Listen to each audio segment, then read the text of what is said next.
تو military technology में artificial intelligence ये एक ऐसी चीज़ है जो जंग के मैदान को हमेशा के लिए बदल सकती है। और बात सिर्फ बेहतर हथियार बनाने की नहीं है, बल्कि ये एक अरबों डॉलर का सवाल है, एक ऐसा सवाल जो ये तय करेगा कि मुस्तकबिल की जंगें कैसी होंगी। और सबसे अहम बात ये कि कौन जिंदा रहेगा और कौन मरेगा, इसका फैसला कौन करेगा। 1.3 अरब डॉलर, जी हाँ, इतनी बड़ी रकम। ये मिलिट्री एआई में होने वाली एक बहुत बड़ी इन्वेस्टमेंट है। लेकिन सवाल यह है कि आखिर ये पैसा जा कहां रहा है और इसके नतायज क्या हो सकते हैं। और यहीं पर हमें तस्वीर का दूसरा और सच पूछें तो काफी खौफनाक रुख नजर आता है। देखें, एक तरफ तो अरबों डॉलर्स लगाए जा रहे हैं और दूसरी तरफ सैकड़ों एआई एक्सपर्ट्स एक बहुत सख्त वार्निंग दे रहे हैं। वो कह रहे हैं कि एआई से इंसानियत के खात्मे का खतरा उतना ही बड़ा है जितना किसी बड़ी वबा या एटमी जंग का। ये एक बहुत बड़ा तजाद है ना, और इसे समझना बहुत जरूरी है। तो ये कोई ख्याली या मुस्तकबिल की बात नहीं है, मतलब कोई थ्योरी नहीं है जो माहिरीन डिस्कस करें। नहीं, इसकी जड़ें आज की हकीकत में हैं। आइए देखते हैं कि ये खतरा एक असली हकीकी मिलिट्री कॉन्ट्रैक्ट में कैसे नजर आता है। अच्छा, तो हमारी बात शुरू होती है एक ऐसे कॉन्ट्रैक्ट से जो इस पूरी आलमी बहस के बिल्कुल सेंटर में है। जी, वही 1 अरब डॉलर का एआई कॉन्ट्रैक्ट। तो ये प्रोजेक्ट माउन आखिर है क्या?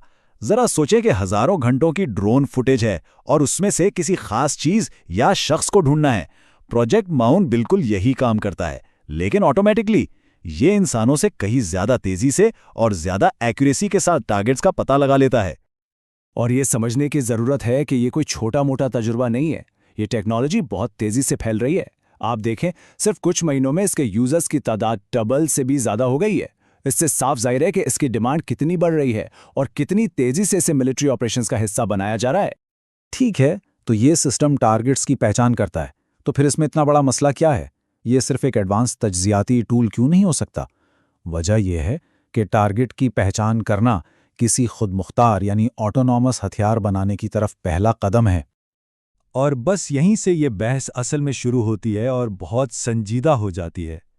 अब हम सिर्फ ऐसी मशीनों की बात नहीं कर रहे हैं जो देख सकती हैं, बल्कि ऐसी मशीनों की तरफ बढ़ रहे हैं जो एक्शन ले सकती हैं, यानी हमला कर सकती हैं।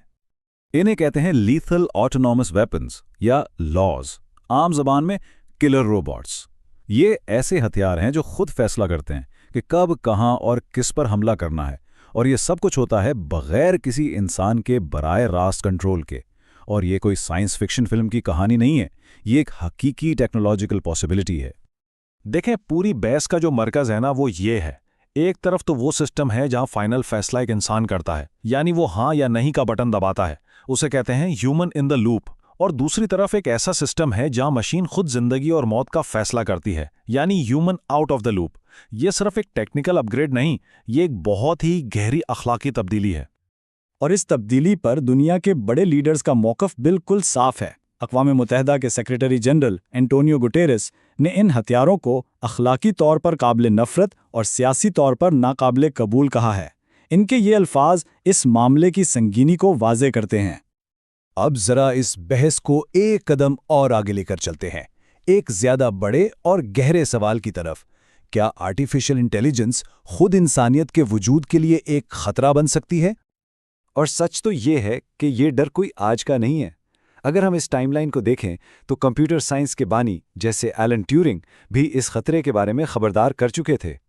तो ये कोई नया फोबिया नहीं है, बल्कि एक ऐसी तशवीश है जो तकरीबन उतनी ही पुरानी है जितनी खुद ये टेक्नोलॉजी। जरा एक लम्हे के लिए इस बात पर गौर करें। एआई की फील्ड के जो बड़े बड़े रिसर्चर्स हैं, उनकी अक्सरियत का मानना है कि 10% या इससे भी ज्यादा चांस है कि हम एआई को कंट्रोल नहीं कर पाएंगे और ये इंसानियत के खात्मे का सबब बनेगी। 10%, ये एक ऐसा खतरा है जिसे हम नजरअंदाज बिल्कुल नहीं कर सकते। तो असल मसला क्या है? इसे एक्सपर्ट्स द कंट्रोल प्रॉब्लम कहते हैं। मतलब अगर हम कोई ऐसी चीज़ बना लें जो हमसे बहुत ज़्यादा ज़हीन हो, तो हम ये कैसे यकीनी बनाएंगे कि वो हमेशा हमारे कंट्रोल में रहेगी? ये शायद इस सदी का सबसे बड़ा टेक्निकल और फिलसफियाना चैलेंज है। और जब आप इस कंट्रोल प्रॉब्लम को दुनिया की सबसे खतरनाक टेक्नोलॉजी यानी एटमी हथियारों के साथ जोड़ते हैं, तो खतरा कई गुना बढ़ जाता है। ज़रा तसव्वुर करें कि एक एआई गलती से किसी मिसाइल टेस्ट को एक असली हमला समझ ले और खुद ही जवाबी कार्रवाई शुरू कर दे, और ये सब इतनी तेज़ी से हो कि इंसानों को सोचने का मौका ही न मिले। یہ ایک ایسا سینیریو ہے جو پوری دنیا کو تباہی کی طرف لے جا سکتا ہے۔ لیکن بات صرف ٹیکنالوجی کی نہیں ہے، یہ ایک جیو پولیٹیکل مسئلہ بھی ہے، کیونکہ ہوتا یہ ہے کہ جب ایک ملک AI ہتھیار بنانا شروع کرتا ہے تو دوسرے ملک بھی پیچھے نہیں رہنا چاہتے، اور بس یہیں سے ایک بہت ہی خطرناک دوڑ شروع ہو جاتی ہے۔ اور جب ملک اس AI ہتھیاروں کی دوڑ میں لگ جاتے ہیں تو سیفٹی اور احتیاط جیسی چیزیں پیچھے رہ جاتی ہیں۔ جنگ کے فیصلے اتنی تیزی سے ہونے لگتے ہیں کہ انسان انہیں سمجھ بھی نہیں پاتا۔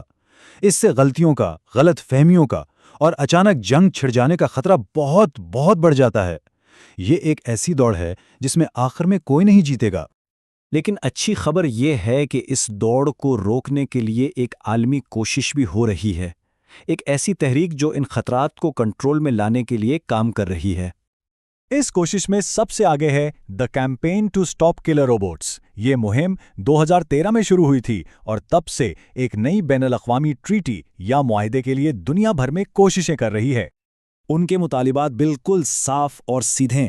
پہلا، جو ہتھیار پوری طرح سے خود مختار ہیں ان پر قانونی طور پر پابندی لگائی جائے، اور دوسرا، یہ لازم قرار دیا جائے کہ طاقت کے استعمال کا فیصلہ ہمیشہ آلویز ایک انسان کے کنٹرول میں رہے۔ یہ ایک ریڈ لائن ہے جسے وہ عبور نہیں ہونے دینا چاہتے۔ اور یہ صرف چند ایکٹیوسٹ کی بات نہیں ہے، دنیا کے 97 ممالک آفیشلی ان اعلیٰ سطحی مذاکرات کا حصہ ہیں۔ اس سے اندازہ ہوتا ہے کہ یہ مسئلہ اب کتنا گلوبل بن چکا ہے۔ تو آخر میں بات کسی $1 ارب کے کانٹریکٹ یا کسی ایک ہتھیار کی نہیں ہے۔ اصل اور بڑا سوال یہ ہے کہ جب ہم ایک ایسی ٹیکنالوجی بنا رہے ہیں جو شاید خود انسانی ذہانت سے بھی آگے نکل جائے، تو کیا ہم اس کے نتائج کو کنٹرول کرنے کے لیے تیار ہیں؟ ہم جو بھی راستہ چنیں گے وہ آنے والی نسلوں کے مستقبل کا فیصلہ کرے گا۔